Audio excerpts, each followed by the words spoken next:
ইসরায়েলে যে ইহুদিরা মুসলমানদেরকে প্রতিদিন হত্যা করছে বন্ধু, ইসরায়েল ওদের মূল জনগোষ্ঠী সর্বমোট 1 কোটি নয়। তুমি খোঁজ লাগাও, মাত্র 92 থেকে 97 লাখ মানুষ এই ইসরায়েলের মূল জনগোষ্ঠী, 1 কোটি না।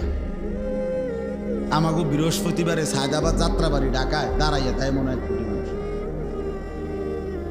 ঢাকা শহরে মানে বৃহস্পতিবারে ছুটি হয়, বাড়িতে আসার জন্য সব স্টেশনে গাবতলি, ফার্মগেট, সায়দাবাদ যাত্রাবাড়ি মিলাইলে মনে 1 কোটি মানুষ দাঁড়াইয়া। আর ওদের পুরা দেশের জনগোষ্ঠী 1 কোটি না, কিন্তু তাদের যে রাজধানী তেল আবিব, আপনি যে কোনো কেউ আপনি দেখেন খবর নিয়ে, তাদের রাজধানীর স্লোগান হইল পৃথিবীতে ইসরায়েলের রাজধানী তেল আবিবের ব্যাপারে একটা কথা প্রসিদ্ধ হলো, এটা এমন একটি শহর ইসরায়েলের রাজধানী যে শহরে কখনো রাত হয় না।